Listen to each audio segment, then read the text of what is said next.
He places the newly machined impeller on the polished boardroom table, and the solid weight of it makes a sound like a gavel. The air in Elias Thorne's workshop smells of metal and solvent, and the faint, clean scent of rain on concrete. It is a small space, a forgotten annex attached to the gleaming main facility of Vance Marine. Here, the hum of the larger factory is a distant drone, a backdrop to the specific, immediate sounds of his own work. The precise click of a micrometer, the soft scrape of a file against steel, the low whir of the lathe he rebuilt himself. He works alone. It is how he has always worked best. His hands, scarred with a cartography of old cuts and burns, move with an economy that is its own form of grace. They know the language of tolerances, the feel of a bearing seating perfectly, the subtle vibration that signals a flaw invisible to the eye. He is calibrating the housing for his latest project, a prototype impeller. It is not a company assignment. It is something else, something personal, a promise made to a man now gone. The design is radical. It abandons the traditional blade geometry for a series of nested, hydrodynamic foils that manipulate cavitation, turning a destructive force into a source of supplemental thrust. In theory, it is impossible. In practice, on his small test bench, it is 30% more efficient than anything Vance Marine has ever produced. He wipes a smear of cutting fluid from the housing with a clean, soft cloth. The metal beneath is cool and smooth, a perfect mirror of the low-hanging fluorescent lights. A child's drawing is taped to the side of his largest toolbox. It depicts two stick figures, one tall and one small, standing beside a boat that looks more like a rocket ship. The sun in the corner has a cheerful, lopsided smile. The artist, his daughter Lily, is 7 years old. She is the reason for the precision. She is the reason for the patience. She is the anchor and the engine of his quiet world. He glances at the clock on the wall. 4:45. He begins his shutdown sequence. Tools are wiped clean and returned to their designated slots on the pegboard. Metal shavings are swept into a bin. The prototype is carefully covered with a heavy canvas cloth, its revolutionary shape hidden from view. He does not rush. Every action has its own rhythm, its own proper time. The main factory floor is a landscape of controlled chaos when he walks through it. The roar of CNC machines, the hiss of pneumatic lines, the sharp clang of steel on steel. Workers in grey jumpsuits move with purpose, their faces focused. They nod to him as he passes. He is a known quantity here. Thorne, the quiet man in the annex, the ghost from the old man's era. He does not engage in conversation. He does not stop to chat about the weather or the local sports team. He offers a slight nod in return, his eyes already on the glass doors that lead to the parking lot, to the small, reliable car that will take him home to Lily. His life is a series of straight, clean lines, from home to work, from work to home. He finds comfort in this geometry. It is a world he can control, a system where every part has its place and its function. Clara Vance does not like the smell of her father's company. It is a compound of oil and hot metal and something else, something cloying and nostalgic that she cannot name. It clings to the air in the executive wing, a ghost of the man who occupied this office for 40 years. She stands by the wide window, looking down at the factory floor. It is a complex, living thing, and it is hers now. The thought brings no triumph, only weight.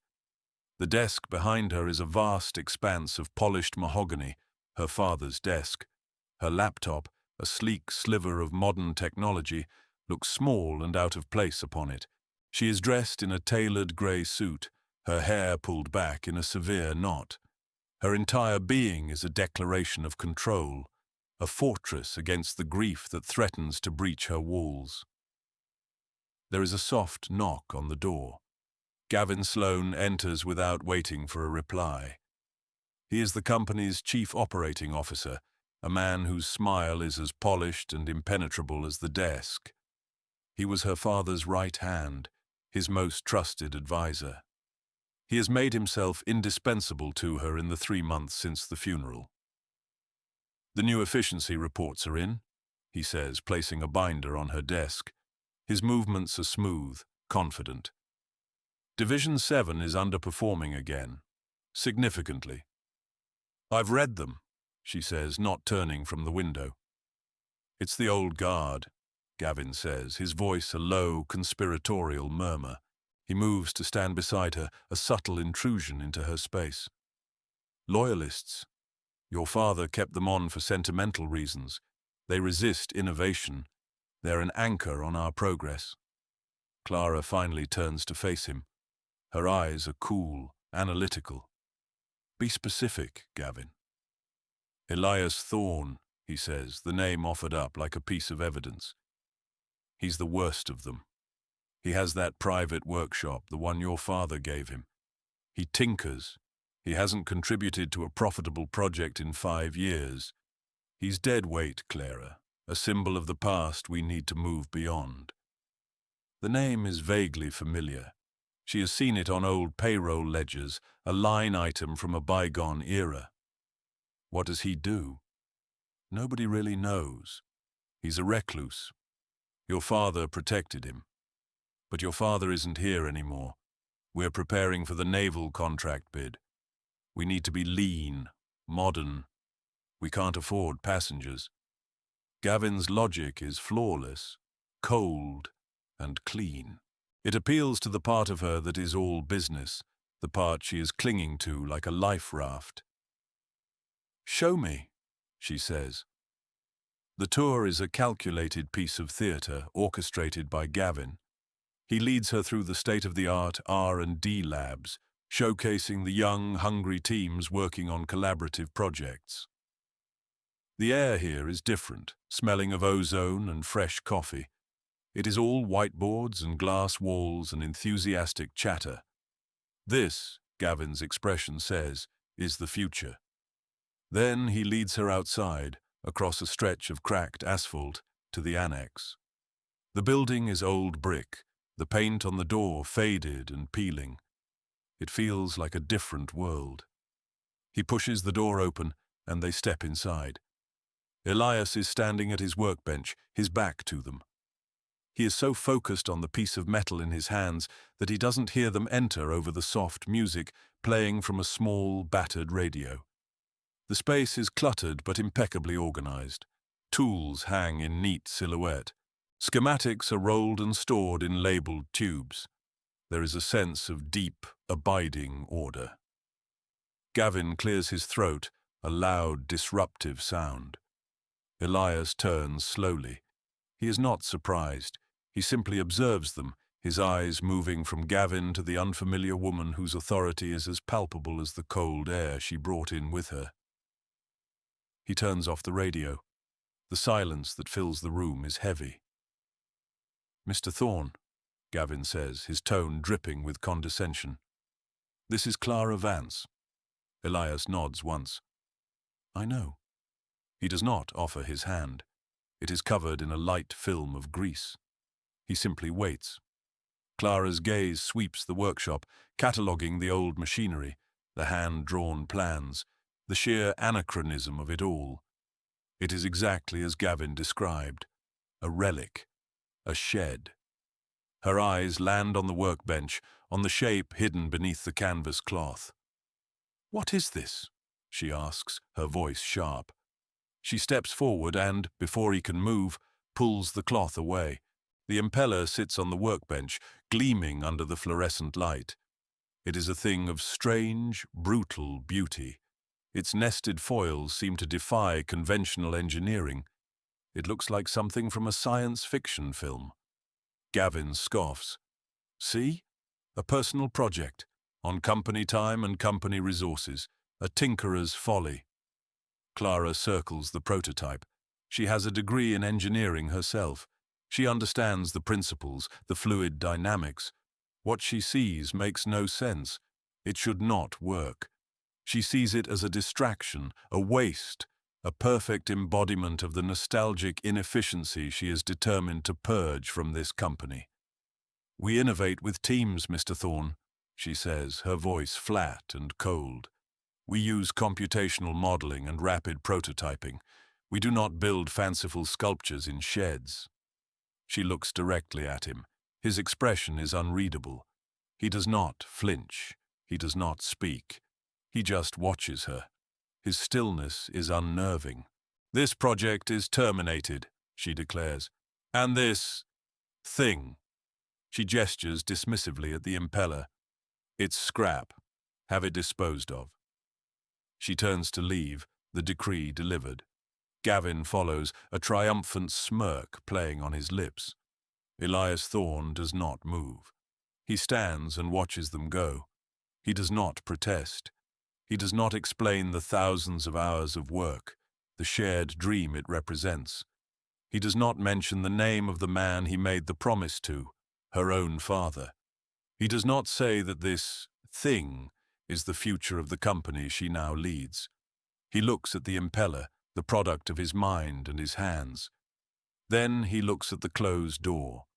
For a long count of 5, he just stands there in the sudden, profound silence of his workshop. Then he carefully, gently, places the canvas cloth back over the prototype. The memory of Elias Thorne's eyes is an irritant, a piece of grit in the smooth machinery of Clara's thoughts. She replays the scene in her sterile office. The city lights a cold constellation beyond the glass. She expects anger, defiance, pleading. She is prepared for those reactions. She has strategies for them. She has no strategy for quiet acceptance. His silence felt like a judgment, a quiet, unassailable verdict that she was the one who did not understand. It is a ridiculous thought. She is the CEO. She has the reports, the data, the 5-year plan. He has a shed full of old tools. Still, the image of his steady, unwavering gaze remains. It follows her into meetings, hovers over financial projections, and sits with her during late, lonely dinners of take-out salads at the mahogany desk. Gavin assures her she did the right thing. "A necessary amputation," he calls it. "You showed strength." The old guard heard the message. His words are reassuring, logical.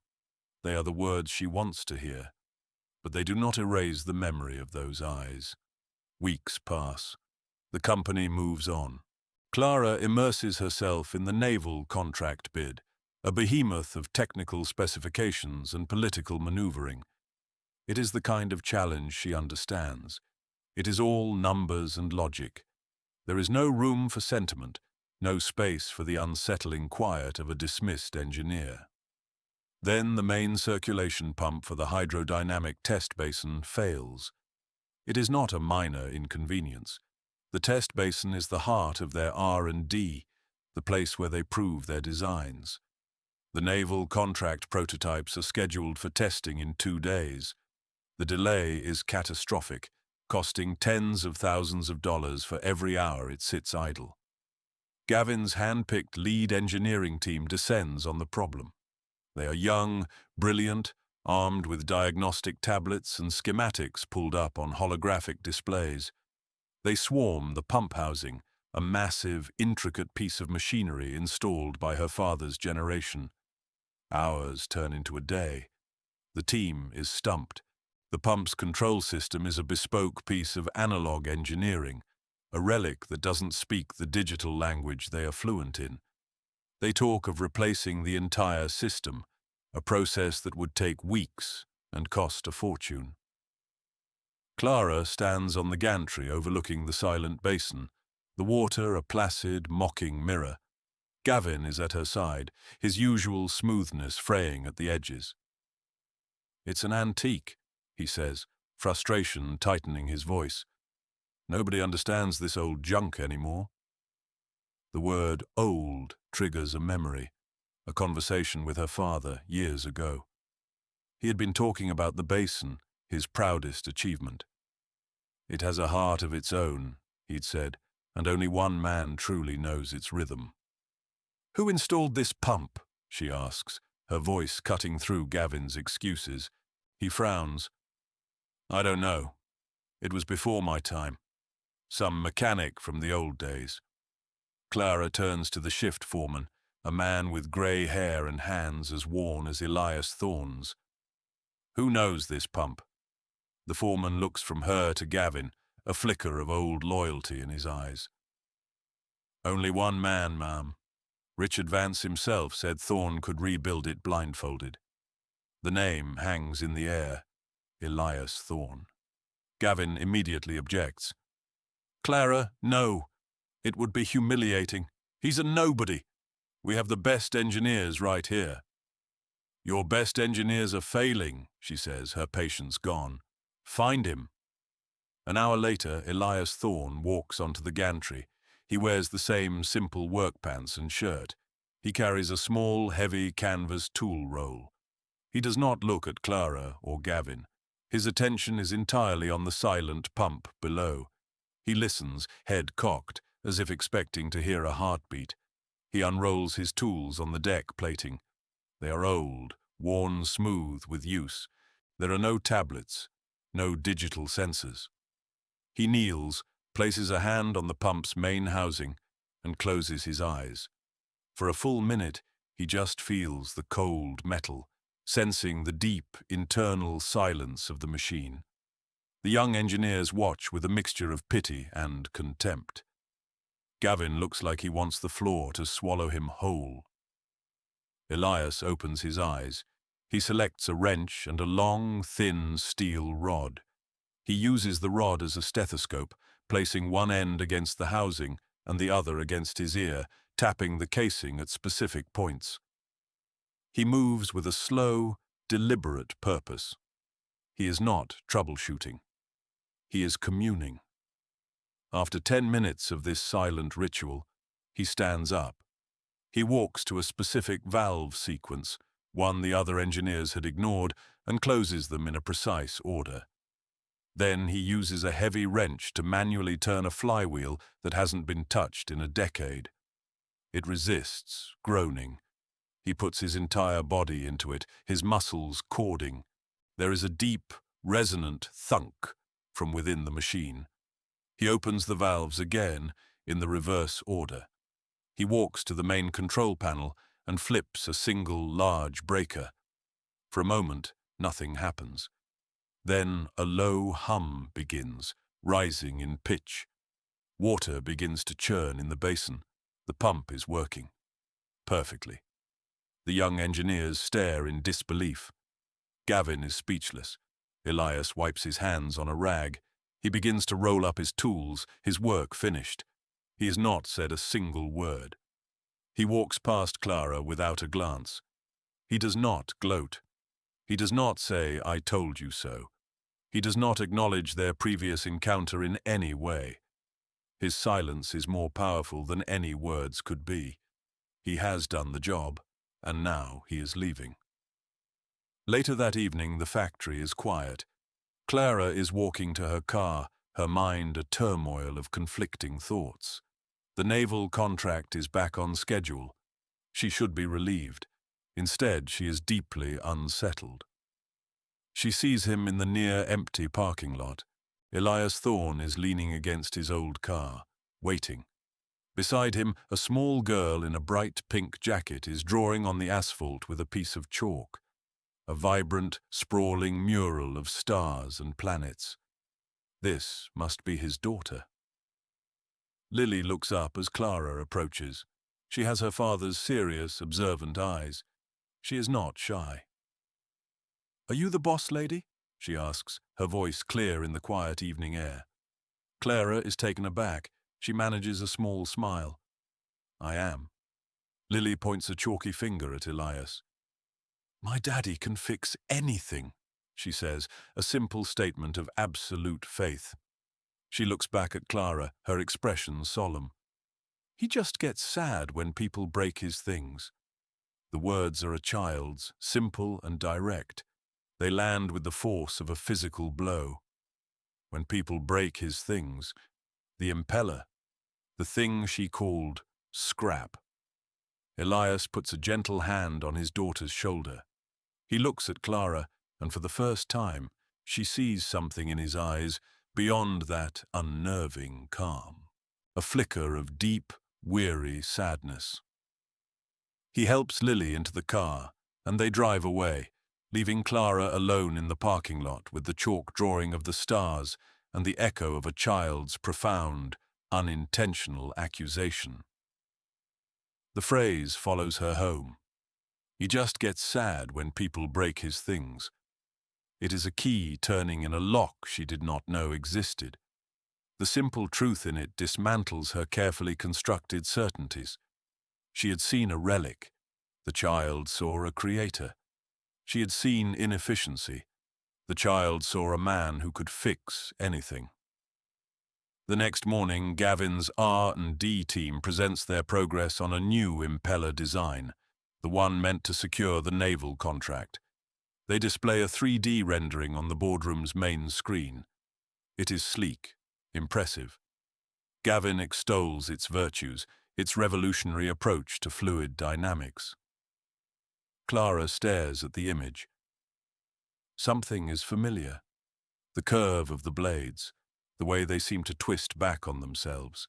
It is a simplified, less elegant version of the prototype she saw in Elias Thorne's workshop, the one she ordered destroyed. "This is a remarkable leap forward, Gavin," she says, her voice carefully neutral. "What was the inspiration?" "Pure innovation," he says with a proud smile. "My team is second to none. We started with a clean sheet of paper after we cleared out the old distractions. A week later, the first physical prototype from Gavin's team is ready for the test basin. It fails spectacularly. At high RPMs, it tears itself apart, sending shrapnel through the test chamber. A second prototype, a week after that, also fails. The third holds together but shows no significant efficiency gains. The naval contract deadline looms. Panic begins to set in among the executive team. Clara reviews the failed test data herself. She notices an anomaly. A small component, a flow stabilizer, is sourced from an outside supplier. She checks the purchase order. The serial number format is one she doesn't recognize. On a hunch, she cross-references it with the company's internal parts inventory system, going back years. She finds a match. The part was from a small experimental batch commissioned 5 years ago. The project manager for that batch was Elias Thorne. The connection is a jolt of electricity. Gavin's team had not started from a clean sheet. They had tried to reverse engineer Thorne's work. They had salvaged what they could from his notes or his computer, but they had missed the core principle. They had the grammar, but not the poetry. They had broken his thing and were trying and failing to glue it back together. This is the trigger. The lie is no longer a suspicion. It is a certainty taking shape. She needs to know the whole story. She seeks out Arthur Jacobson. He is semi-retired, a man who has worked for Vance Marine since he was a teenager. He was her father's best friend. He now manages the company archives, a dusty, quiet kingdom of paper and memory in the oldest part of the facility. She finds him in his office, surrounded by filing cabinets and the smell of old paper. He is a kind-faced man with eyes that have seen the company's entire history unfold. "I want to ask you about Elias Thorne," she says, dispensing with pleasantries. Arthur looks at her over the top of his reading glasses. He's guarded. He loved her father, but he is not sure about the daughter. "What about him?" "My father protected him." "Why?" Arthur takes his glasses off and slowly polishes them with a handkerchief. "Richard didn't protect Elias," he says quietly. "They were partners, collaborators, friends." He leans forward. "Your father used to say that he was the company's head, but Elias Thorne was its soul, the hands that could build anything the head could dream up." The words are a stark contrast to Gavin's assessment. Gavin says he's dead weight. A small, sad smile touches Arthur's lips. Gavin Sloane has a great talent for seeing value only when it's listed on a balance sheet. Your father's sight was better than that. He hesitates, seeming to weigh his words and his loyalty. Richard and Elias were working on something together, something private, something they believed would change everything. The impeller, Clara says, the word barely a whisper. Arthur nods slowly. So you've seen it.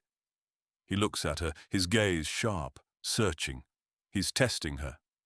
What did you see, Clara? She feels a flush of shame. I saw a folly. I ordered it scrapped. The old man's face falls. He looks disappointed, not in her, but for her, for his friend's legacy. He sighs, a long, weary sound. He reaches into a desk drawer and pulls out a single old-fashioned brass key. It is ornate, heavy. Your father kept a private study for himself, down at the old shipyard building. Not his corporate office. A place to think. He spent a lot of time there with Elias in his last year. He pushes the key across the desk. Maybe you should go see what you're really the inheritor of. That night, Clara drives to the old shipyard. It is a cluster of brick buildings on the waterfront, largely unused now except for storage. The air is thick with the smell of salt and low tide. The study is on the second floor of the main building, overlooking the dark water. She uses the key. The lock turns with a satisfying, heavy click. The room is just as her father left it. A large drafting table dominates the space. Books on engineering and naval history line the walls. A half-empty mug of coffee sits on a coaster. It is a sanctuary of thought, a place that feels more like her father than his grand corporate office ever did. She is drawn to the window. Across the yard, a single light burns in the darkness. It is the annex, Elias Thorne's workshop. She watches for what feels like an hour. She cannot see him clearly, only his silhouette moving back and forth. But she can see the nature of his movements. They are not frantic or hurried. They are patient, rhythmic, focused. He is not working on a company project. She can see the shape of it on his bench. It is smaller, organic, a curved piece of wood. She sees him stop and walk to a corner of the workshop. He bends down. A moment later, he straightens up, and a small figure is in his arms. His daughter. He carries her to a small cot she hadn't noticed before, tucks her in, and returns to his work. Clara stands at the window, a silent observer in the dark. She is witnessing something pure and honest, the quiet integrity of a craftsman, the gentle love of a father. This is the man she dismissed. This is the soul of the company, and she understands with a sudden, gut-wrenching clarity that she has made a terrible, terrible mistake. Her attention returns to the room around her, her father's sanctuary. Her eyes scan the shelves, the desk, the stacks of drawings. In the corner, propped against a bookshelf, is a long black architect's tube, sealed with dust. It seems out of place, more formal than the other clutter. She picks it up. It is heavy. The cap is locked. She looks at the small, intricate lock, then at the brass key still in her hand. With a sense of rising dread and anticipation, she tries the key. It fits. The cap twists open. She carefully slides the contents out onto the drafting table. It is a thick roll of vellum schematics. She unrolls them under the light of the desk lamp. Her breath catches in her throat. They are the complete, detailed plans for the impeller prototype. Every foil, every housing component, every tolerance is rendered in exquisite, precise detail. The handwriting is a mix of two styles. One is her father's familiar, bold script. The other is a neater, more technical printing. At the bottom of the main assembly drawing, in the title block, are two signatures. Richard Vance, Elias Thorne. Tucked inside the roll is a thick, sealed envelope. On the front, in her father's hand, it says, Clara. Her hands are trembling as she opens it. The letter is several pages long, written in the last months of his life, his handwriting growing weaker toward the end. My dearest Clara, it begins. If you are reading this, it means I am gone, and you have found your way to this room. I hope you have found it in time. There are things I must tell you, things I failed to say while I was alive, truths I shielded you from in a misguided attempt to protect you. She sinks into the dusty chair as she reads. The letter details a trinity of truths, each one dismantling her reality piece by piece. The first is the full extent of Gavin Sloane's treachery. He had not been her father's loyal right hand. He had been a parasite. For years he had been systematically stealing designs, small innovations, component improvements, and selling them to a competitor through a shell corporation. He was slowly bleeding the company dry. The second truth is about Elias Thorne. Her father explains how Elias, a man of profound integrity and observation, had discovered the theft. He had brought the proof to her father, but by then her father was already ill, the company was financially vulnerable, and a public scandal would have destroyed it. The board would have panicked. The stock would have collapsed. The third truth is the reason for the silence. Her father had asked the impossible of Elias. He asked him to remain silent, to endure, while they worked together in secret on one last project. A project so revolutionary it would not only save the company, but redefine the entire industry. The impeller. It was their secret weapon, designed to be unveiled at the naval contract presentation, a move that would expose Gavin's own fraudulent designs as inferior and obsolete, forcing him out without destroying the company in the process.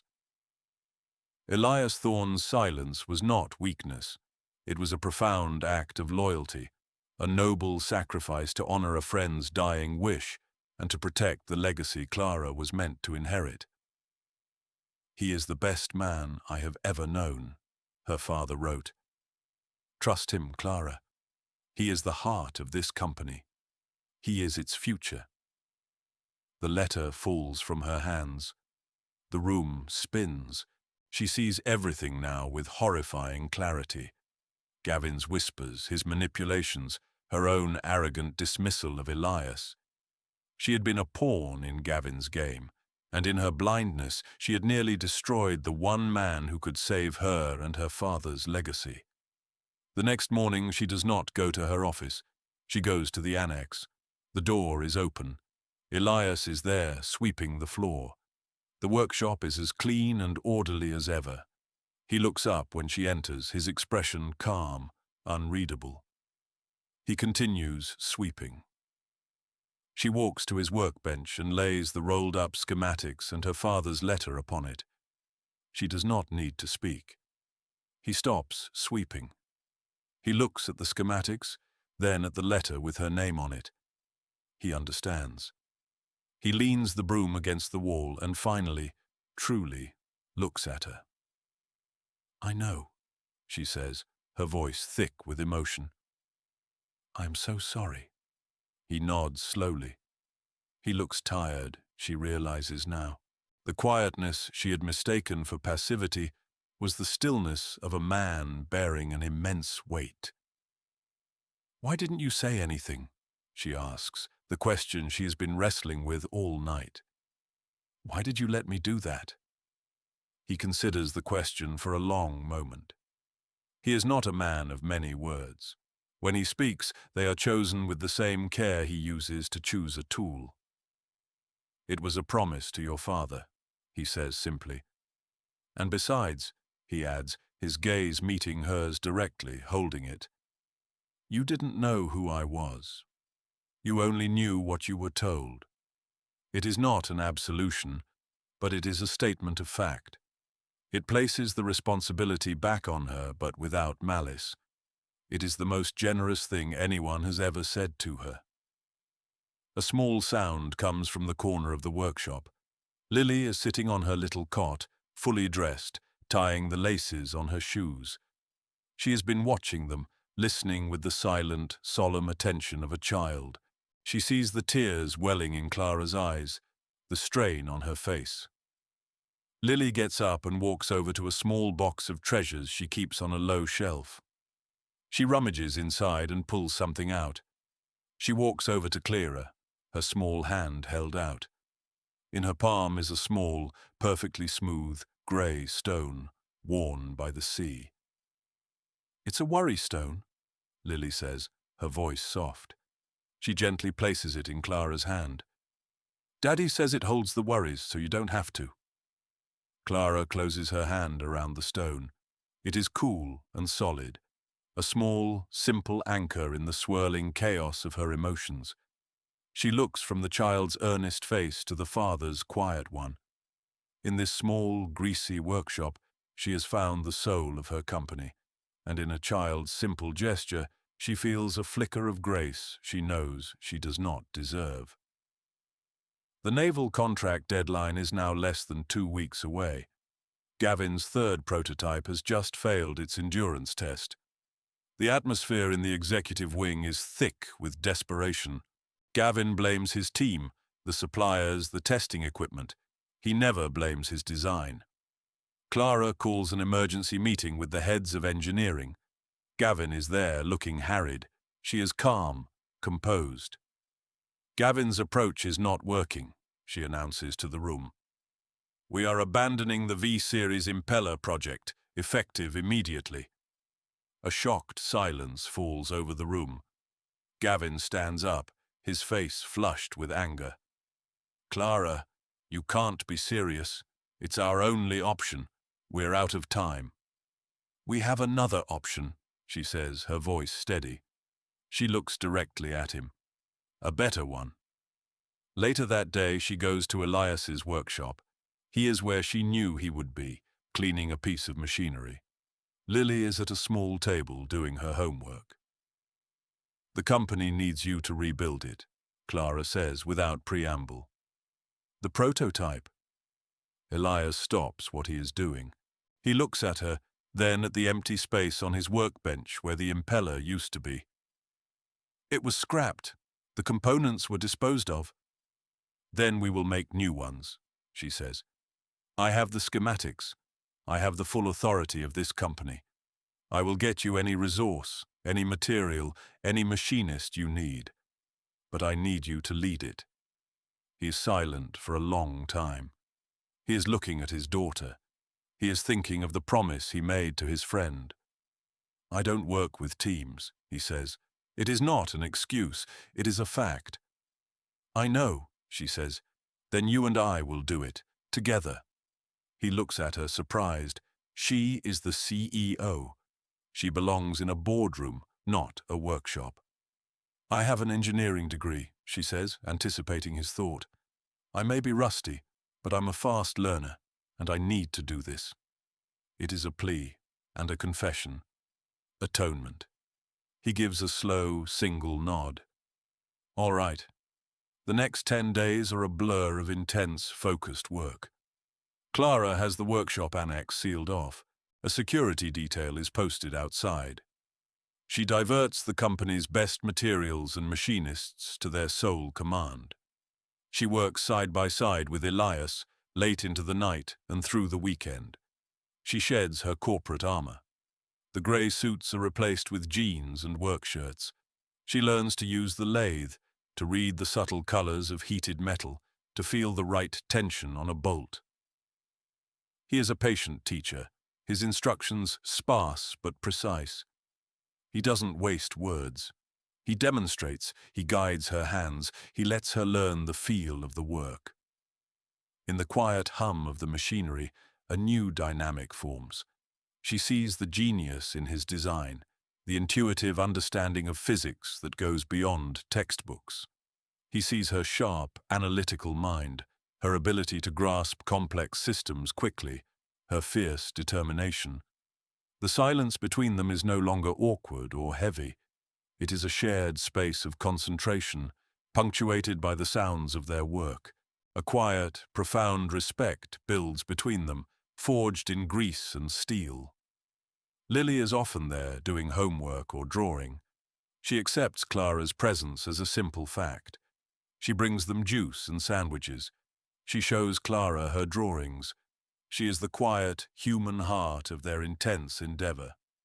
2 days before the final presentation to the Naval Board, they finish. The new impeller is a perfect recreation of the first, a masterpiece of engineering and craftsmanship. They mount it in a test engine. Elias stands at the controls. Clara stands beside him. He looks at her. She nods. He engages the engine. It spools up with a low, powerful hum, a sound completely different from their standard engines. It is smoother, quieter. The performance data flashes on the screen. It is even better than the original simulations predicted. 35% more efficient, 20% more thrust, zero cavitation wear. It is a triumph. Clara looks at Elias. A rare, small smile touches his lips. It transforms his face. In that moment, she does not see an employee. She sees a partner.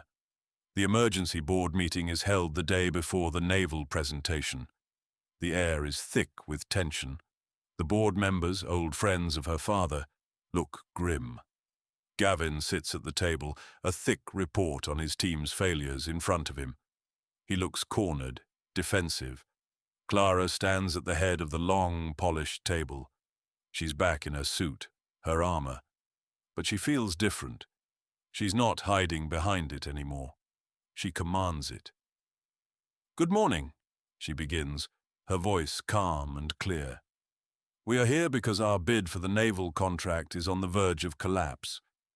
The V-series impeller, under the direction of Mr. Sloane, has been a complete and costly failure." She systematically presents the data, the failed tests, the wasted budget. Her delivery is methodical, precise, irrefutable.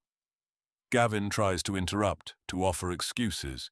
She cuts him off with a cold, sharp look. "The issue, however, is not incompetence," she continues, her gaze sweeping the room before landing on Gavin. "It is fraud." She places a file in front of each board member.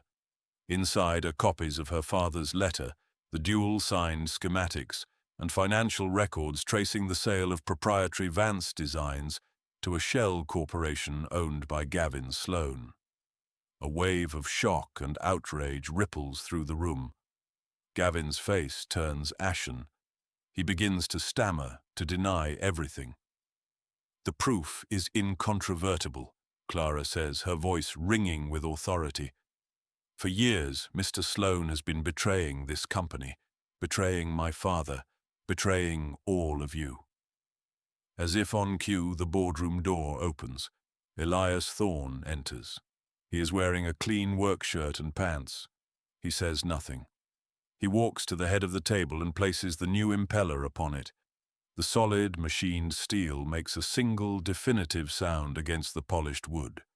A sound like a judge's gavel. A sound like the truth. He steps back and stands silently against the wall, his arms crossed. His presence is more powerful than any testimony. He is the living proof of the legacy Gavin tried to erase, the genius he tried to plagiarize, the integrity he could never comprehend. Gavin stares at the impeller, then at Elias, then at the damning files on the table. He is finished. There is no escape. The vote is unanimous. Gavin Sloane is dismissed, effective immediately. The board votes to pursue full legal and criminal charges. Then the chairman makes a new motion to create a new position, Vice President of Research and Development, and to offer it to Elias Thorne. The vote is again unanimous. All eyes turn to Elias. He looks at Clara. She gives him the smallest, almost imperceptible nod. He uncrosses his arms and looks at the board. "I accept," he says. his first and only words of the meeting. After the storm of the meeting, the boardroom is empty. The heavy silence returns, but it is a different kind of silence now. A clean slate. Clara and Elias are the last to leave.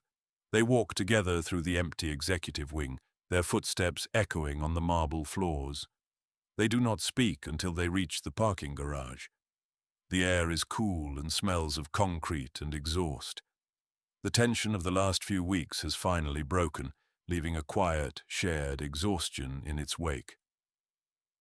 "Thank you, Elias," Clara says, her voice soft in the cavernous space. He looks at her.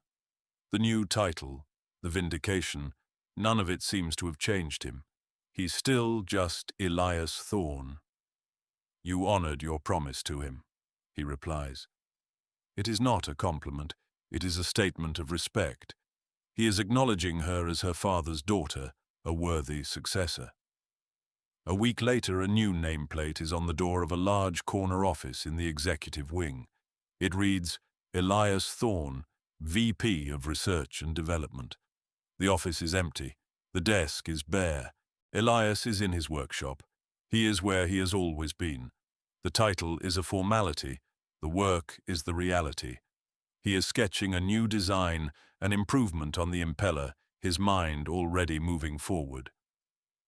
The door opens and Clara enters. She is not wearing a suit. She carries a small, new toolbox. She sets it down on a clear space on the bench. "Thought you might need an apprentice," she says. He looks at the toolbox, then at her.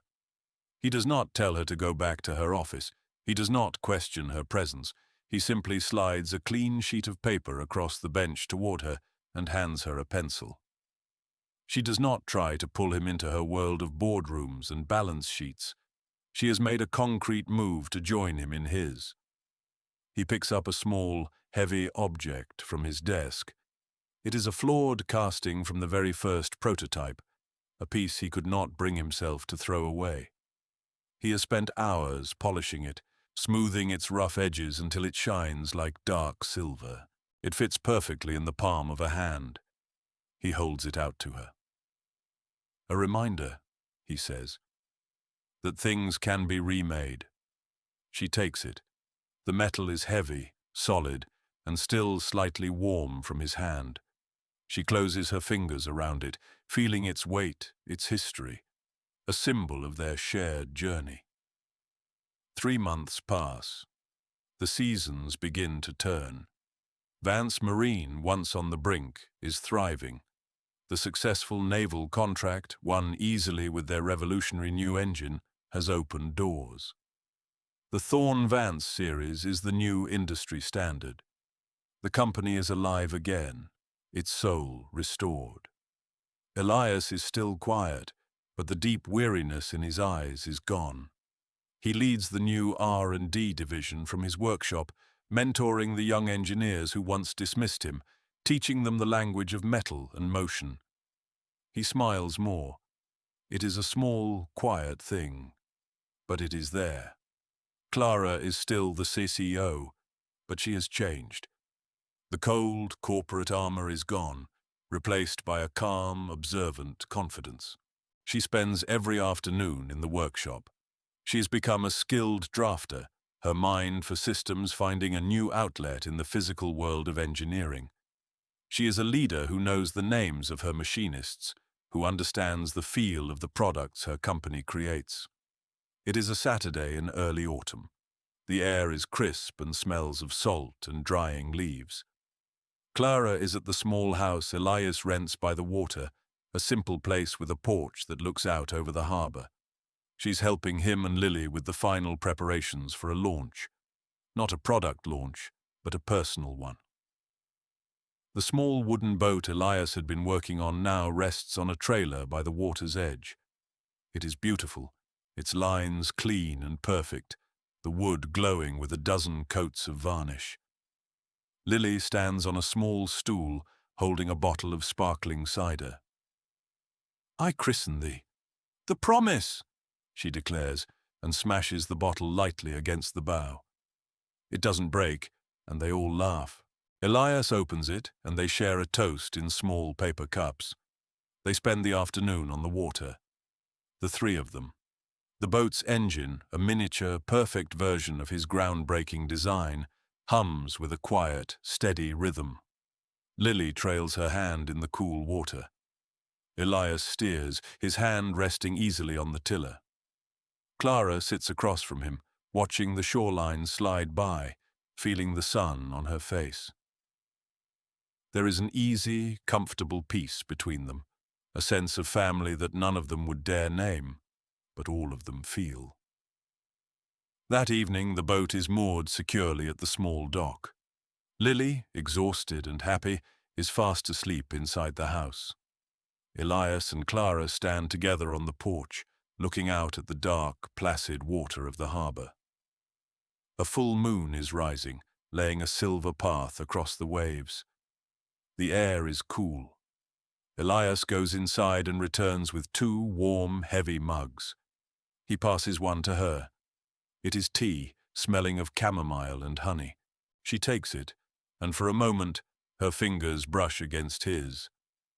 It is a small, simple contact, but it holds a universe of unspoken understanding. Neither of them pulls away.